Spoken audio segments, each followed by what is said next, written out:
I'm Alopilatu Kefu. I'm the director for the Edmund Rice Centre for Justice and Community Education. It is a centre that has for nearly 30 years had a focus on social justice and human rights in Australia with respect to First Nations and the work we've done with them on reconciliation, self-determination, refugees and people seeking asylum in Australia, but also throughout the region, those impacted. One of the areas that we have at the moment is an encouragement for those of you in the room, but also for those online. There is a call at the moment for a petition to look at the detention and an immigration issue, and we're encouraging those for a Royal Commission to be held. Looking at that, we encourage everyone to sign the petition. Obviously, a petition will be what it is, but we're hoping that it will lead to something that will speak some truths about what has been happening for a very long time in Australia and in the region as a whole. Can I also, one area that is a very important area for the centre is the Pacific Calling Partnership, and I'm very glad to be welcoming those in the room who have been part of that journey, but also I'll be handing over to Corinne Fagure, who is the current manager of the Pacific Calling Partnership, to introduce Meg. But we are very pleased to have Meg Taylor here with us today. And so I might just quickly acknowledge the traditional owners of the land that we are here meeting on. This is the land of the Wongal and Gadigal people of the Eora Nation of Sydney and the wider region, Sydney Basin. This is a land that has been part of their lives, their livelihoods, their spirituality, and their sovereignty for millennia. And that sovereignty was never ceded. And we acknowledge that, and we acknowledge their elders past, present, and emerging, not just here, but around Australia. We also acknowledge any First Nations people who are either coming to us online or in the room. But without further ado, I will hand over to Corinne to introduce Dame Meg.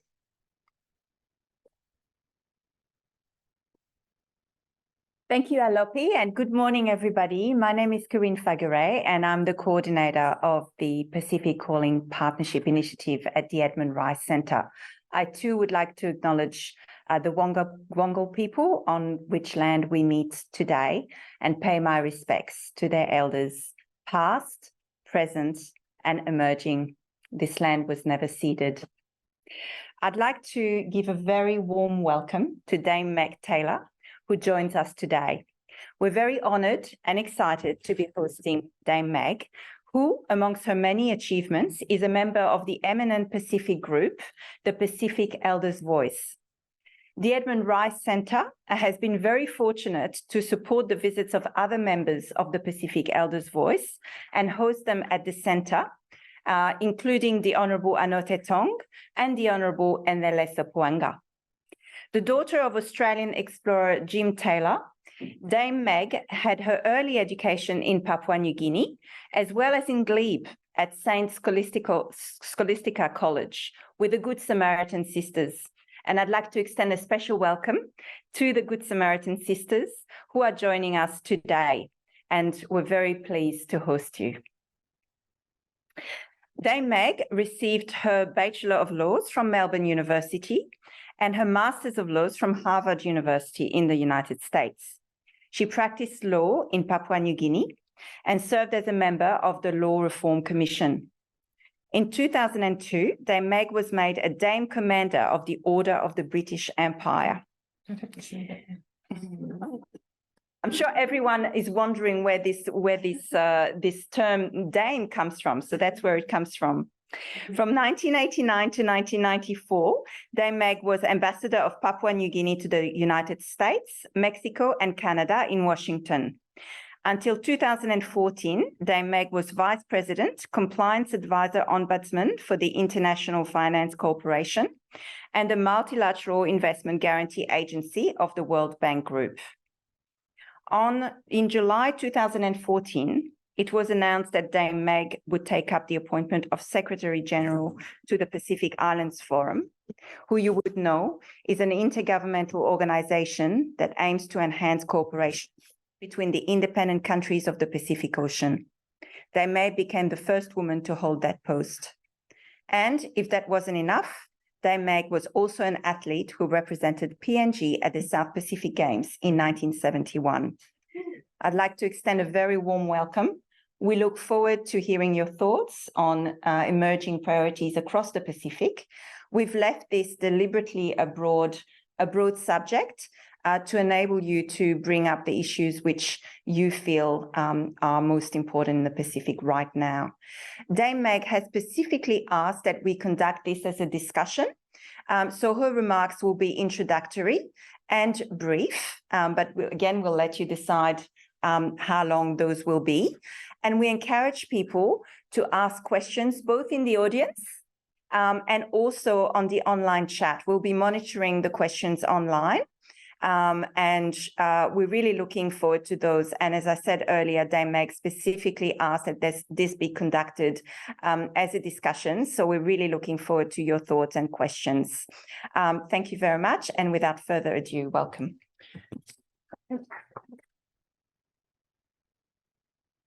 Very much, and let me also acknowledge the Indigenous people of this country, of this land, the Mongol people, and say how honoured I am to be here to spend time at the Edmund Rice Centre and to have these discussions with you. I don't want to be monopolising or giving you a speech to those who are here and listening online. It's really important that young people who have the care for the future of the Pacific be engaged in this discussion. But perhaps what I will just touch on is some of the issues that I see as the challenges of the Pacific, because I think many of you who are engaging today have a lot to think about in terms of where we're going. I think that the Pacific that we knew 5 years ago has changed substantially. We see much more intense engagement by Australia, particularly in this region, in what happens in our part of the world. And they are members of the Pacific Island Forum, as New Zealand are. Whilst climate change and the issues around that remain the most important issue for the Pacific, you have scholars and people like Anote Tong and Enele Sapuanga and Hilda Heine, who've really led the charge for the Pacific in the current discussions, as well as our ministers who are there in COP in Dubai, and Ralph Regan-Manu from Vanuatu, particularly on the fossil fuel issue, loss and damage. But I would like to acknowledge all leaders of the past who were very engaged in this, who without their voice in Paris and in the COPs that we've had has raised the voice of the Pacific, but we still don't find the solutions for the Pacific. And we can come to that during question time if people want to discuss it a bit more deeply. But perhaps you want to know what I spend my time thinking about. I spend a lot of my time, other than my domestic work, in my home country in Papua New Guinea. And I work in the superannuation field and also in the development context with this Sustainable Development Program in the country, and also on renewing the foreign policy and drafting the white paper discussions for the government with a team of senior Papua New Guineans and some younger ones. But the issue at stake right now, and a lot of people say to me, why do you bother thinking about these issues, is the geopolitics of the region. Because we're seeing an increased attention to this Pacific, which includes Australia, and of course includes New Zealand, but includes all our Pacific countries, independent and territories. You have the interest of the United States, which has really stepped up. And you have the narrative of the Indo-Pacific. And then as a response, you have the narratives that China has for its own engagement within the Pacific. I was ambassador to the United States in the late in the 90s for several years. And when I was an ambassador, there were missions across the Pacific that the US had. There were ambassadors as well as full complements of staff, as we had in Washington. With the unpacking of the Soviet Union, we saw that the US withdrew from the Pacific in terms of its intensity of its engagements. And as a consequence of that, we saw China, a country that, but a Chinese population, particularly, that had a long history in the Pacific. And this is, I think, that where the Australian audience needs to understand is countries like Papua New Guinea, but countries like Samoa, and have had a long history with China. So it's not a new phenomenon. But as a result of that, you have now seen a much more seriously engaged China in the Pacific region. A lot of the investment in the Pacific, particularly in Melanesia, is done by China. But this is not investment directly from the Chinese government. This is investment through private sector and their companies that bid for ADB grants and World Bank funding. So there's a legitimate process that the Chinese engage in. But I think there is an anxiety, particularly now with the establishment of AUKUS, that China is going to counter any interest of the West. I refer to geopolitics through a lens of the increase in the budget for Australian defence, far more than in the development agenda. And you see that these narratives are driven from a defence strategy. US assures us that there will not be a militarization in our countries, but we see a lot of activity in Manus by Australia and by the United States. And the exercises now, since the treaty has been signed with Papua New Guinea, that will increase over time. Our concern is that what happens to the Pacific as a result of these tensions that are emerging. And I'm not the only person that thinks about these issues. I've had the privilege of just spending some time with with scholars that think about this. And I'm just a lay person who's had the good fortune of having worked in the Pacific to be able to try and understand all the different spheres of influence that come into the region. I think we're at a time where we are probably at a very sensitive time where even within our region, there are influences that are there to divide us around key issues, particularly around issues of our territorial boundaries. And I know that many of you are very familiar with this issue of the Tuvalu Agreement with Australia. And the Australian officials have been very frank in having the discussions about how they see this. I think in the Pacific, the discussion is, why has this happened, particularly at a time when Australia's own emissions are so high? Are these climate refugees? Is this does this have impact on the sovereignty of Tuvalu? Will this happen to other countries within the Pacific? And I think this raises concerns about the relationship that we do with Australia. And I think the conversations between Australia and our countries are very open at the forum level. But when this announcement of this agreement with Tuvalu happened, there was a lot of concern about it. And I was fortunate enough to have discussions with Australian officials about this, who assured me that this is not about the sovereignty of Tuvalu. We will see what will happen on this issue in January when Tuvalu goes to general elections, whether this agreement will become a treaty and what the implications will be for the rest of the Pacific. I think within the Pacific, we're not as homogenous as we think we are in terms of our political constructs. You have the fully independent states. You have those who are under the realm of New Zealand. You have colonies that still exist under the French and British. And of course, you've got the compact states in the north and their relationship with the United States. So there are very different influences that are happening right across our region. What are the implications for us? That unified force that we had at the very beginning of the founding of the Pacific Island Forum, I don't think it's as strong as it used to be. So that's a big challenge now as we face major issues on climate.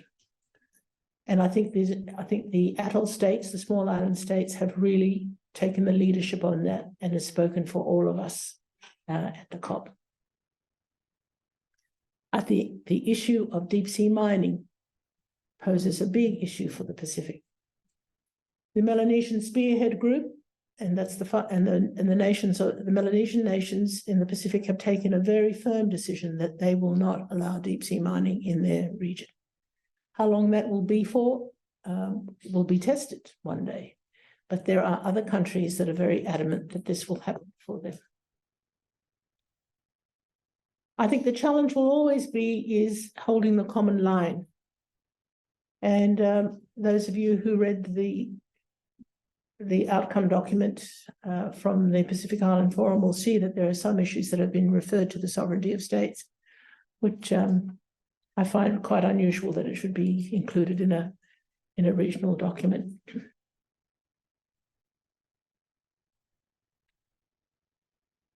Let me just go to some of the gaps that I see and the weakness at the state and regional level. I believe that colonization is still very much alive. So as I've said to you earlier, not every state that's a member of the Pacific Island Forum is independent. And these, I think, these disparities have implications for unification.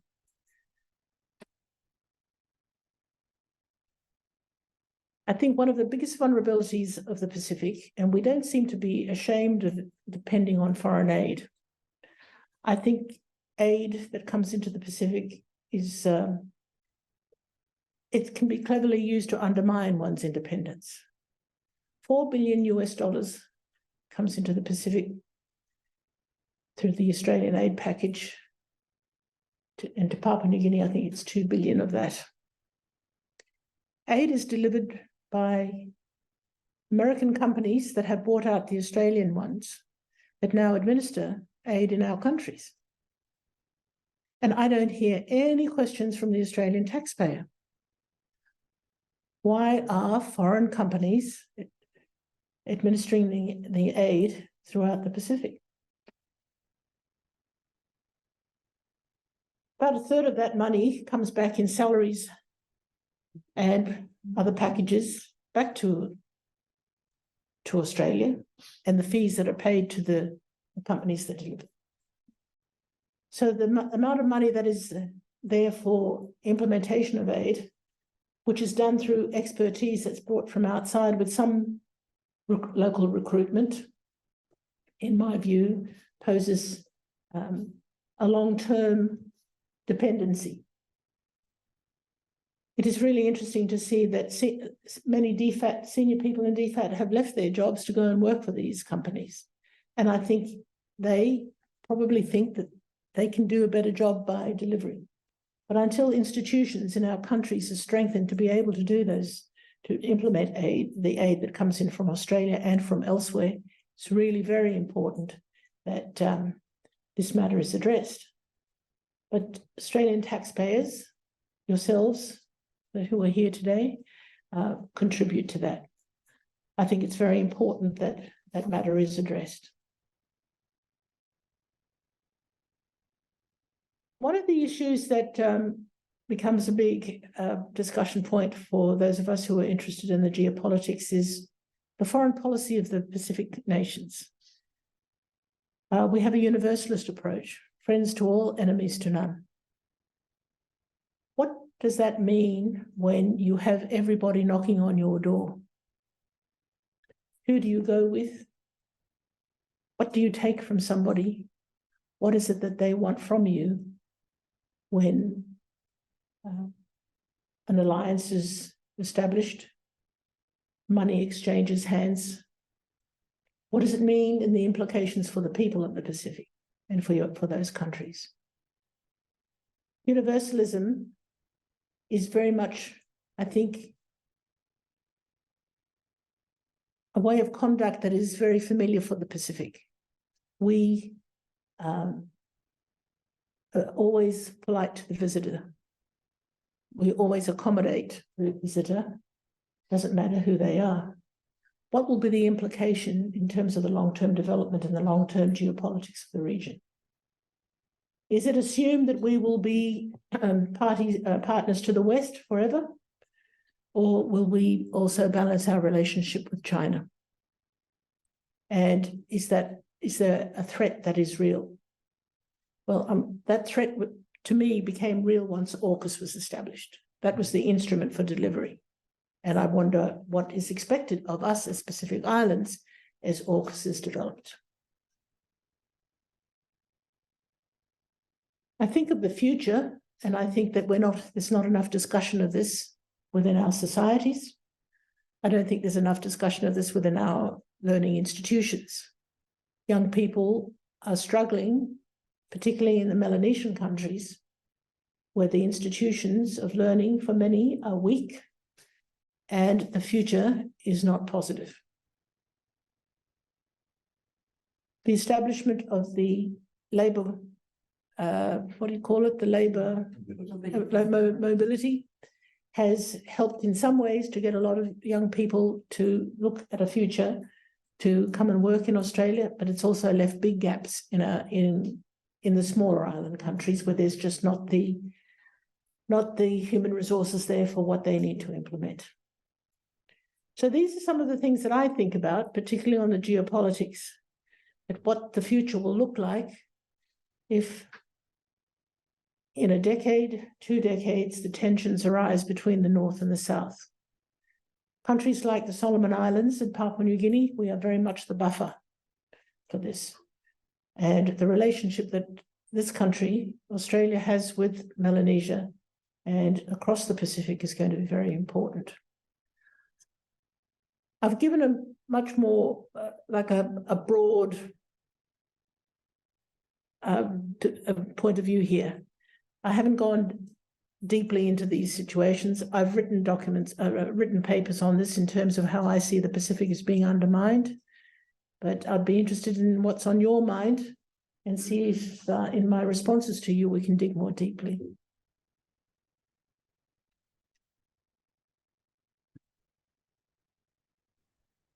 Thank you, Meg, and what an amazing coverage of so many issues in such a small amount of time. It has given me a lot of food for thought in terms of some of the things that are not just in the immediate or the visible, but actually some of the bigger issues at play for the region in the medium and long term that actually are things that we should be thinking about now in order to respond effectively. I might open the floor if there are any questions from the floor that anyone would like to ask, but we might have some questions from online as well. But maybe have a bit of a think on the floor and we can come back. Did you have a question? Jill, sorry. Just you mentioned deep sea mining, Meg. Yes. And it's something that has that I feel could be a great instrument for really not taking over the Pacific, but undermining the Pacific. With the sort of with a we can give you lots of money sort of bribe. That's me not being a Pacifican and not really knowing. I'm just wondering what your thoughts are on the whole deep sea mining quandary, I suppose. I think the strong voice from civil society has been part of my thinking, is that we speak about Moana, but we don't want to protect her, who is part of, particularly for the island states, that is part of their being. And Peli Hau'ofa wrote about this, but in Samoa and the people I know there, it's that is part of them. The ocean is them. And but there are some countries in the Pacific that have entered into agreements with companies that are listed. Well, I think one is listed on the New York Stock Exchange, and there are others that have different kind of metals that they would harvest. But I think the resistance in many parts of the Pacific is that we don't have the science to back this up in terms of what will be the impact. And for a lot of us in the Melanesian countries, then going west is also that we have a very large fish stock that we want to protect. Papua New Guinea had experience with companies ahead of time, and this was not this has not gone any further. But I hear that investors are waiting. I mean, I think there's this quandary around deep sea mining because some of the key minerals that are at play are minerals that potentially are important to the transition of the world to non-fossil fuels. And so in some ways, the Pacific is bearing that cost of again, where, we've had experience of that in the past where, major minerals or deposits, for instance, in guano and phosphate have been exploited out of the region because of the need in the world at that stage for that particular thing. And the region has paid that price, but not necessarily had the return on it. And it is a real challenging issue for the region's unity, as you say, because of there being some smaller island states that actually have larger deposits, including my family, my father's homeland of Tonga and Cook Islands and other places in the region that are keen to have this. Yeah. Did we have one from? Anyone else? Questions in the audience before I go? Oh, we have one from Tale at the back. Okay.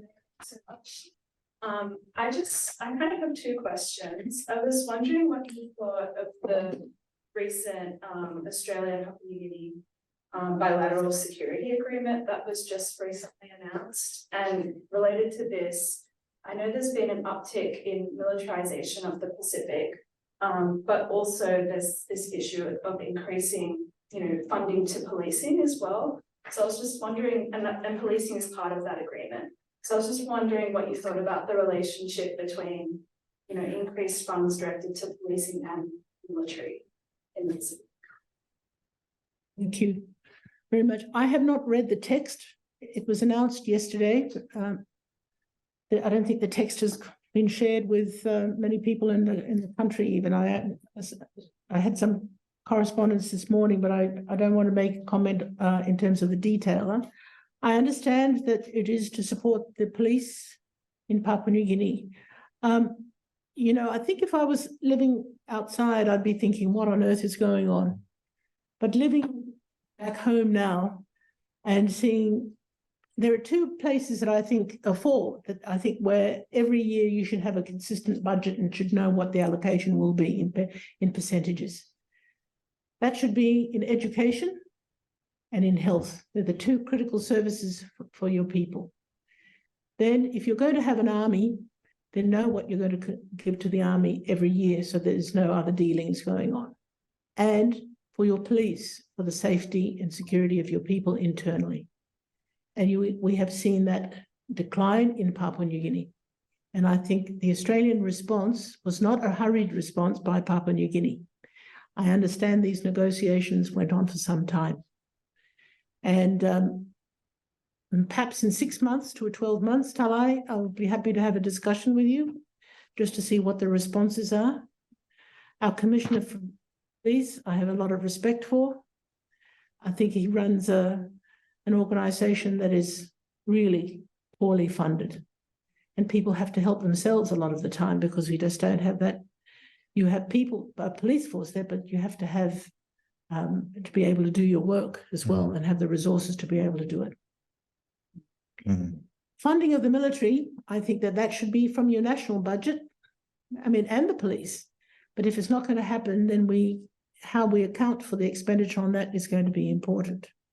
I know that the agreement with the US, some of that funding will be to equip our military with a lot of basic stuff. So I think the situation for Papua New Guinea is not the norm. But, we have 2 battalions, and those 2 battalions need to be well resourced if you're going to have a military. If I had my choice, I would really like to see an engineering battalion, that is, which we do have, but really resourced so they could be very involved in the building and helping our own society, rather than waiting for, when something goes wrong, waiting for the Australian Defence Force to come in to help. But we have a strong relationship with the Australian Army, and how that relationship is nurtured over those years is going to be important. And I'm speaking very much like a diplomat here, because I have not read that document and I don't comment on it unless I really know all the details. But I have to have a certain amount of faith that this is going to help the people who really need it. Yes. If I could ask a question, please, with regard to media and its effect on the islands of the Pacific. I mean, we've seen what the effect in Australia is with the monopoly owned by one company virtually controls, so 75% of the media in Australia. I wonder what's happening in the Pacific. Might just for the sake of those online, we had a question on the media and the impact of media on the Pacific. There's been times when governments have tried to shut down media or have more control of what is being said. But social media is very active in the Pacific, and sometimes to the detriment of, I think, governments feel that they get persecuted by it. But, we've unleashed something in the world that everybody has to live with. Newspapers in Port Moresby, one of them is owned by Rupert Murdoch, one owned by a Malaysian company.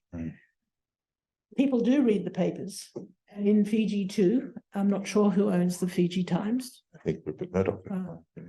But people are interested in what's said in the press, and people do contribute to the press. There used to be a time in Papua New Guinea when the press was very rigorous, always. I still think that we get the reports, but the investigative journalism needs a good investment by somebody to make sure that we're getting more than just a report. What we want is what is behind it. And that you have to find people who know to find out. Speaking of the media, I might cross over to a question online from Nick McClellan. Nick asks, the Boe Declaration highlighted climate change as the greatest security threat to the region. However, as seen at this week's South Pacific Defence Ministers meeting, security forces in Pacific Island states often fall in line with the classic security framework promoted by Western powers. How deep is the priority given to the climate security nexus in island states? Nick, I think you're going to have to educate the Pacific on that. I don't think there's a lot of real emphasis given to that. I think it's separated. I do recall my discussions with the former commander of the Indo-Pacific, I shouldn't say Indo, the Pacific fleet in Hawaii. And we spent a long time discussing this, saying that for the US, they had to start looking at their interventions and military interventions, also the implications that it would have for the Pacific and the nexus with climate change. But I think defence finds it very hard to make that shift. But I think the centre here should invite Nick McClellan, who's written a lot about this, that nexus, to be able to speak to you on this, because I think my knowledge of that with the military is only from what I see. And in say in the military in Papua New Guinea, it wouldn't be, I don't think it's a priority. I think internal security is more of a priority. I would say that is also the same in many other parts of the Pacific. But I think the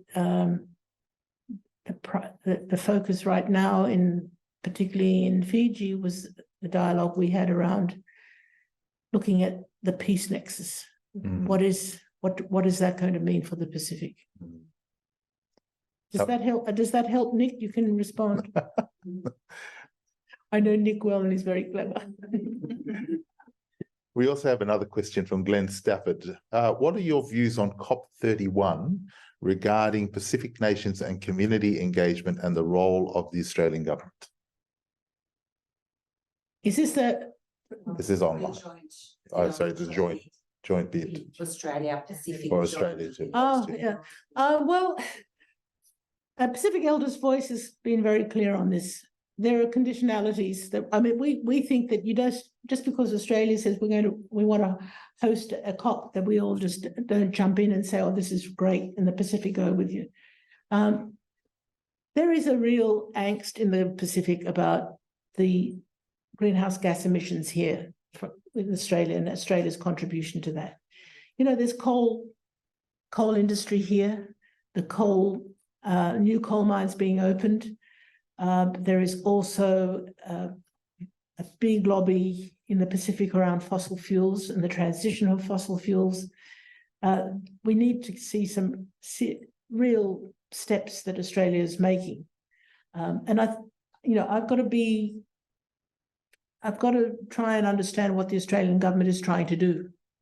I mean, they tell a good story, but we need to see the changes in the region. And it's not just Australia. I mean, we also have China, one of the largest polluters north of us, Southeast Asia, and you've got the United States. So, and Europe. For me, patterns of livelihood changing. Are we changing the way we live rather than just saying, well, we're just going to continue with the same industries as we go along? So the elders have come out and said, until we see some, and we've listed them in our outcomes in our document, that until we see some real changes, then we won't support it.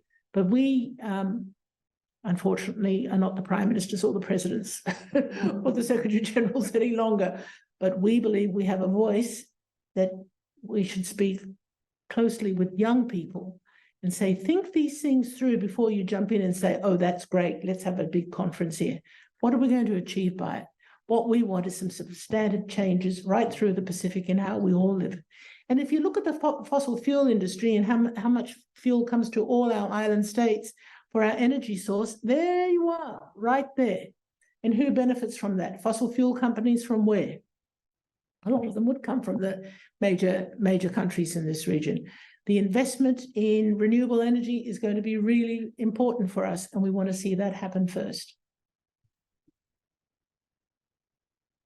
Are there any further questions from the floor at this point? Okay. Yeah. I just go closer so the online audience can hear me. This is Corinne.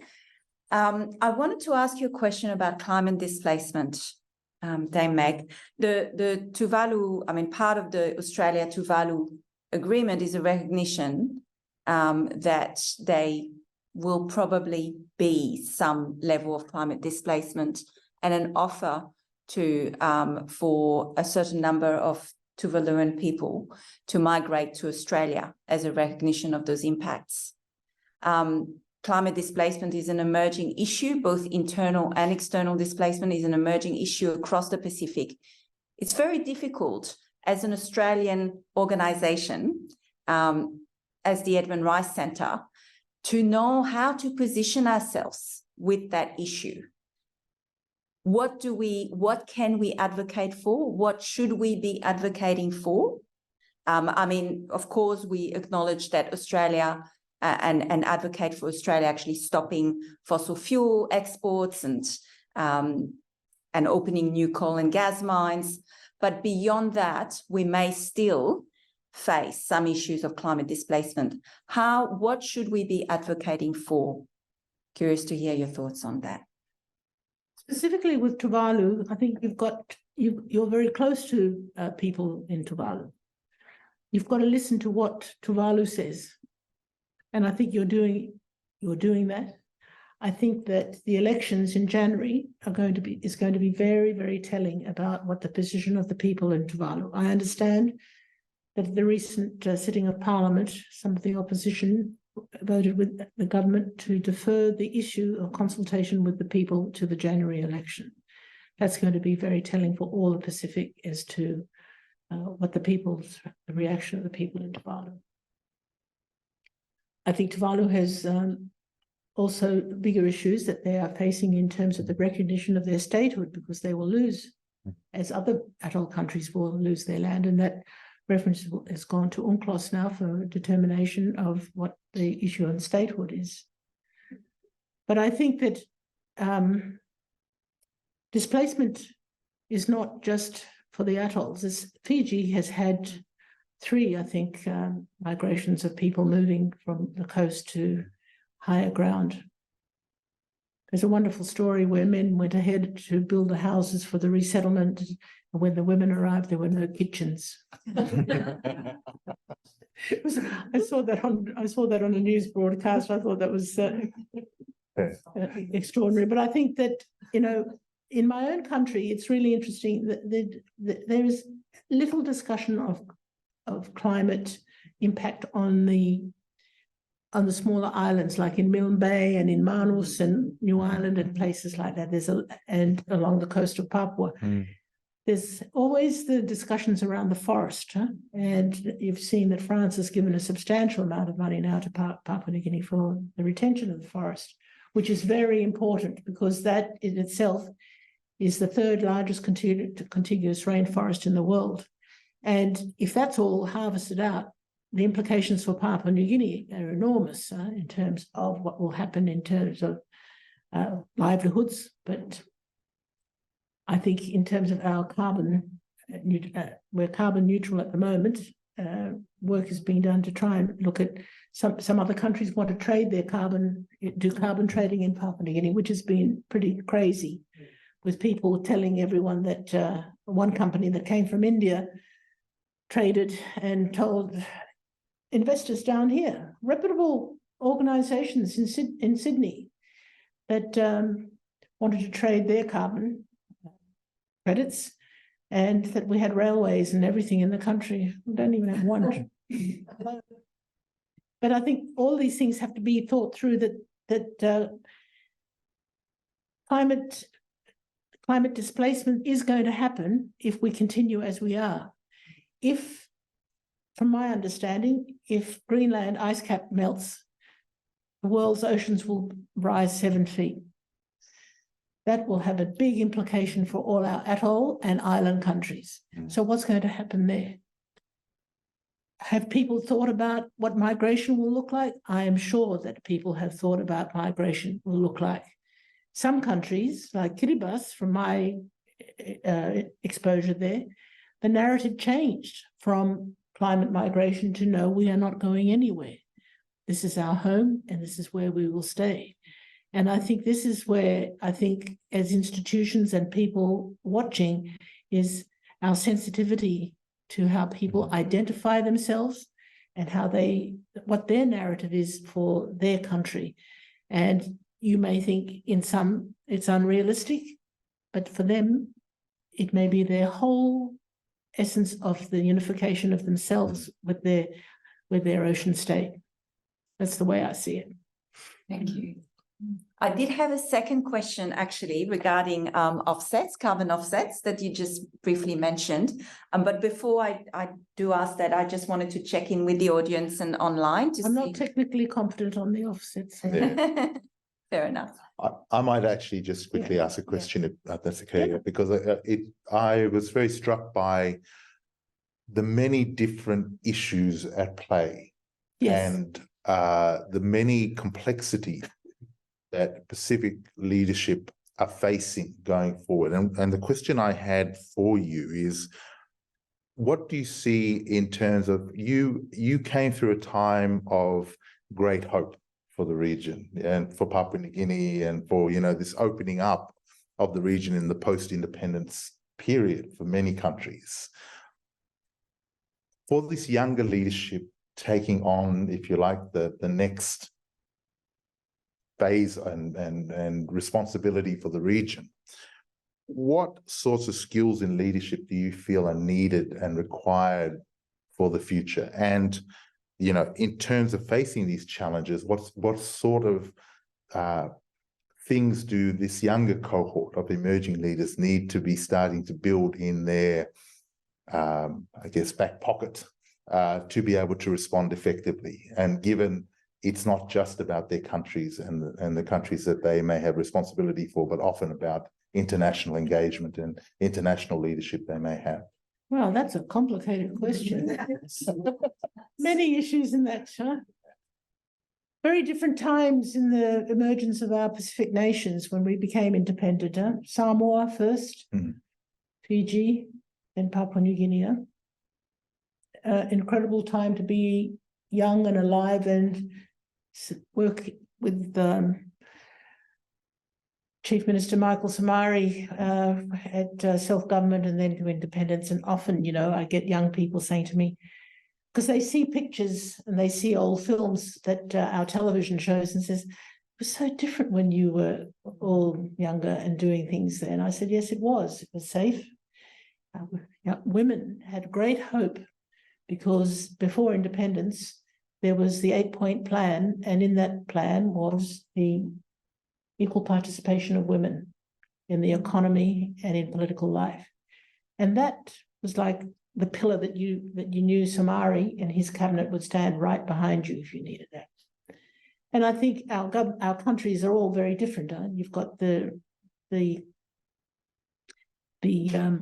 systems in the Polynesian countries. We've got those of us from Melanesia, and Micronesia at that time, I think, was going through difficult times. You know, particularly after the Second World War, and then the relationship that they have with the United States.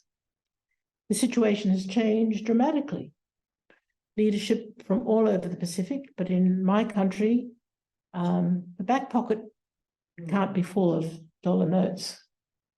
The back pocket has to be full of integrity and really listening to what the population want. You've got a growing population. You've got education institutions that have declined. You've got no investment in, you have investment in the resource sector, but it's the resource sector, you have a high rate of employment during construction and then it just peters off. But how do people sustain themselves? How do they sustain their families? That is the biggest challenge for a large country like Papua New Guinea. You educate them for what? And in discussing this with Australia, is the investment in TVET, you know, and the investment in our technical colleges and in vocational skills is really important so people can sustain themselves, and the investment in agriculture to help us find those markets. I think in other countries, particularly in the northern states, there's a lot of migration happening going to the US and to Hawaii. But it's not as if it's an easy migration. I was sitting with a gentleman from Federated States of Micronesia who told me that we are just treated like third-rate citizens.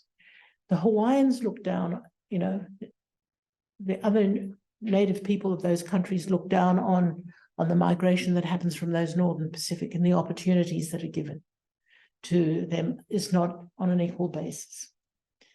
And it is seen as if when migrants come or people from the compact states move across into the United States, as well, here they come and they're going to access our resources. This is something I had not thought about, although I do understand that if you look at the poverty levels in places like Hawaii, you'll find that the people from the compact states are very much at the bottom of the list. Polynesia is a different construct. I think that there's been an emphasis in their education systems, in their workforce, and strong relationships with New Zealand has kept some of them going. I think the independent states have bigger challenges because you have to depend on your own resources and your loan agreements with both Australia and China. But I think those who belong to realms have the opportunity and the advantage that they can have medical services and have access to education.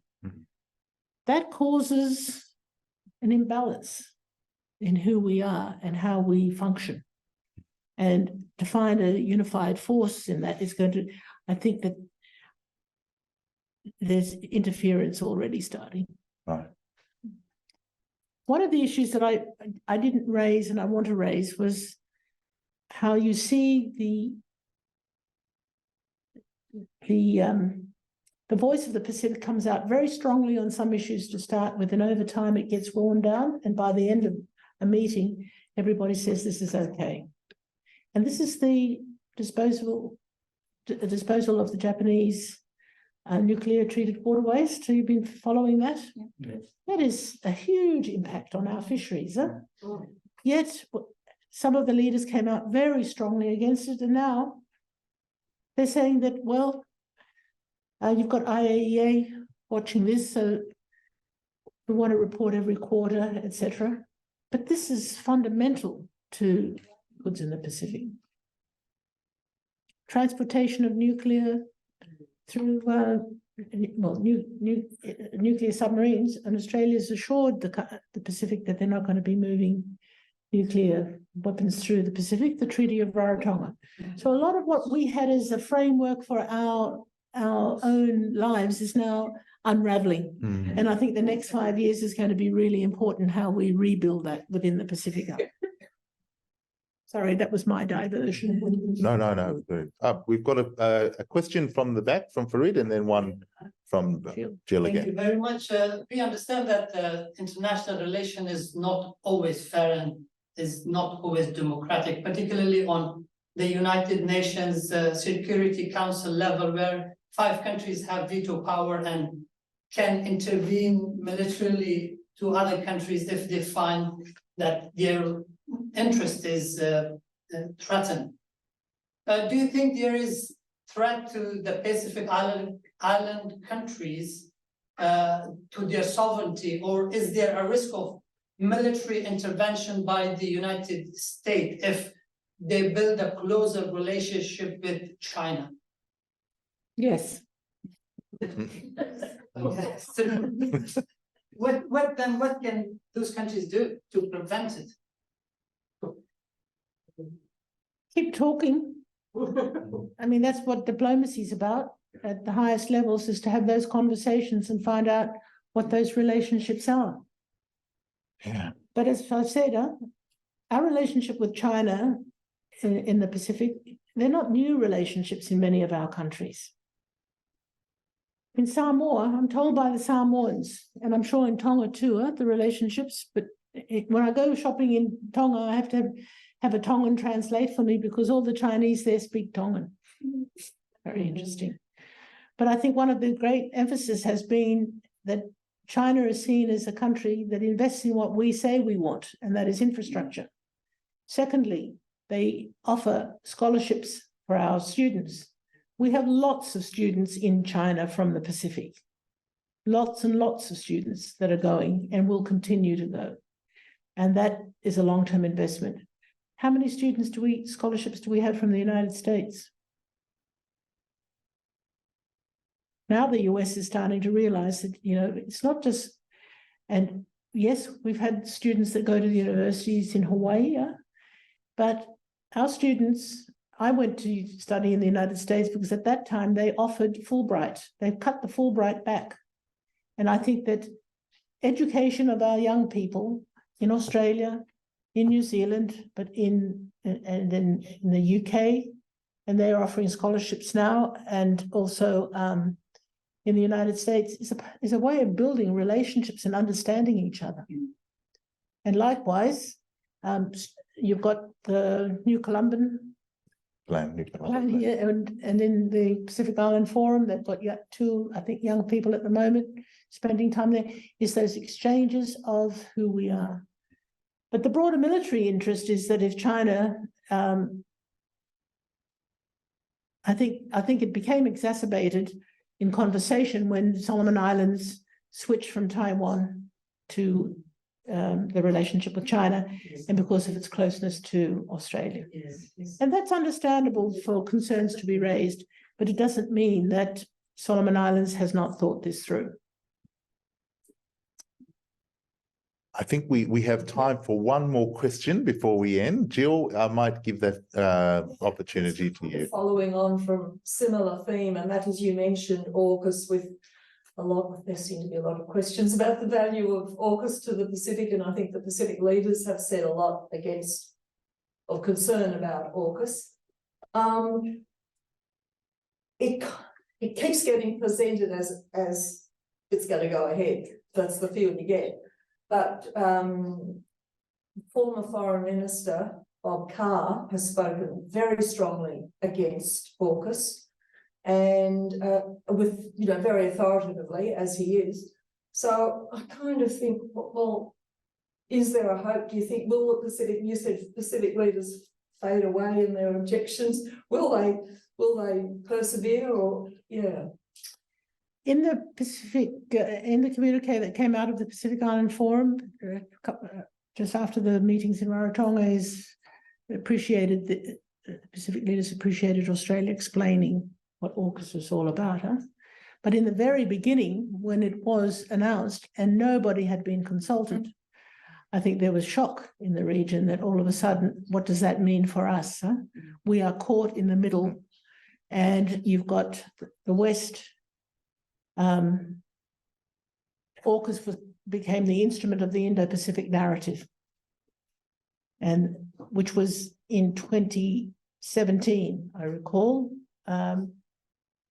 put to the Pacific Island Forum in Japan, and nobody had any idea what that meant. And then now you have AUKUS, and what is going on? And we've got to better educate ourselves and have people who know this material to be writing on it and explaining to people, what does this mean? What are the implications?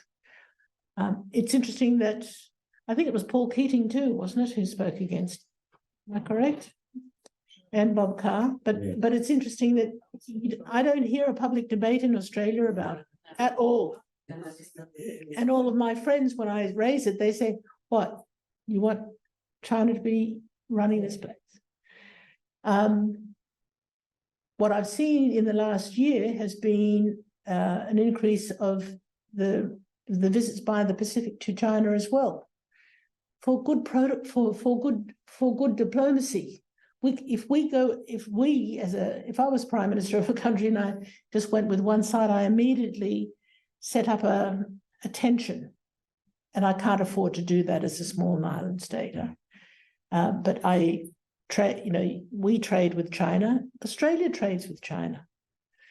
We watch what Australia does in terms of its trading relationships with Australia very closely, with China very closely, because you depend, and so does New Zealand depend on China as a trading partner.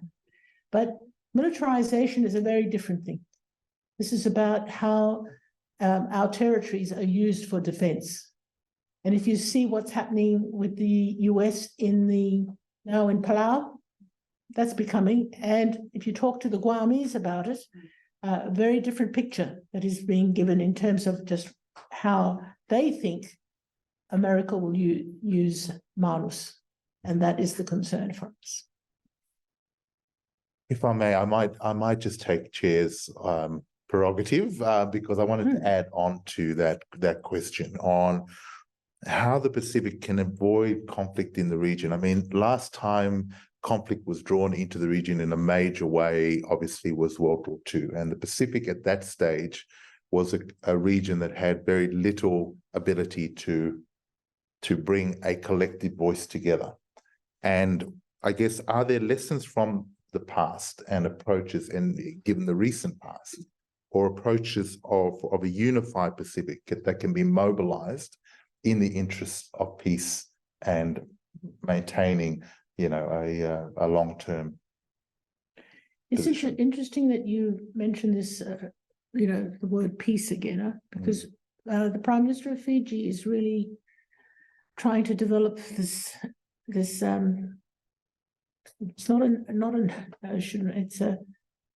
creating an area of peace within the Pacific. What does that mean?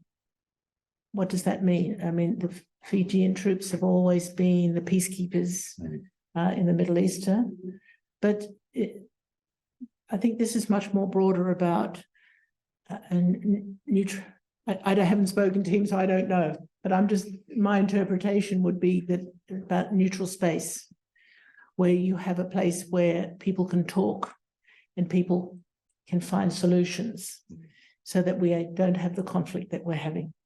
If you go back to Second World War, I mean, we were caught in the middle of something that we knew nothing about in terms of our own people in the Pacific. We don't want to see that again, but I think if there was ever going to be a war again, we wouldn't be around to talk about it for very long. What we don't want that.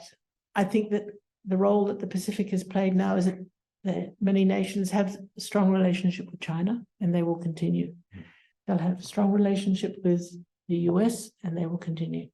But we share this ocean with Australia and New Zealand, and that is very, very important. And those dialogues have to continue in terms of building that relationship with our people, first of all, particularly educating our young people to make sure that they have a future.